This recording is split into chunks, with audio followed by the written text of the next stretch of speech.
Valentine's day అంటారు. అసలు Valentine's day అంటే ఏంటి? దేని గురించి చెప్పుకోవాలి? వ్యాలంటైన్స్ డే అంటే యాక్చువల్‌గా లవర్స్ డే కాదు. అదేంటో మనం ఇప్పుడు తెలుసుకుందాం. మనకి ఫిబ్రవరి 14 అనేది జరుపుకునే వ్యాలంటైన్స్ డే ఎలా వచ్చిందో తెలుసుకుందాం. పురాతన రోమన్ సాంప్రదాయాలు మరియు ప్రారంభ క్రైస్తవ అమరవీరుల నుండి ఉద్భవించి, మతపరమైన విందు నుండి ప్రేమ మరియు ఆప్యాయత యొక్క లౌకిక వేడుకగా పరిమాణం చెందింది.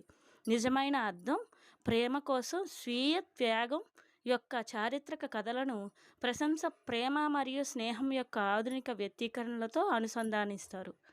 దీనికి సెయింట్ వ్యాలంటైన్ పురాణం ఆయన ఏంటంటే, ఈ సెలవు దినానికి ఒకరు లేదా అంతకంటే ఎక్కువ మంది క్రైస్తవ అమరవీరుల పేరు పెట్టారు. ముఖ్యంగా 3వ శతాబ్దపు పూజారి అతను చక్రవర్తి క్లాడియస్ను ధిక్కరించి సైనికులను రహస్యంగా వివాహం చేసుకున్నాడు. ప్రేమ మరియు నిబద్ధత యొక్క ప్రాముఖ్యతను హైలైట్ చేశాడు. మీ వ్యాలంటైన్ నుండి అంటే ఏంటంటే, ఒక పురాణం ప్రకారం వ్యాలంటైన్ తన ఉరిశిక్షకు ముందు తన జైలర్ కుమార్తెకు చివరి ప్రేమపూర్వక సందేశాన్ని పంపాడు. తద్వారా ప్రేమపూర్వక గమనికలను పంపే సాంప్రదాయం సృష్టించబడింది. ప్రేమకు సంబంధం 14వ శతాబ్దంలో సాహిత్యంలో న్యాయబద్ధమైన ప్రేమ సాంప్రదాయాల ద్వారా ప్రాచుర్యం పొందింది.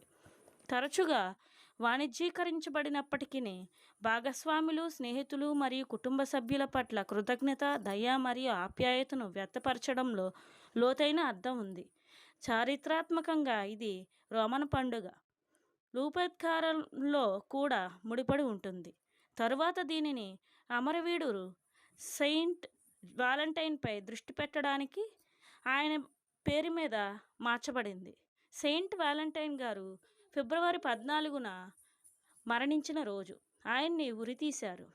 యాక్చువల్గా మనం వ్యాలంటైన్స్ డే అంటే ఆయన చనిపోయిన రోజుగా గుర్తించవచ్చు.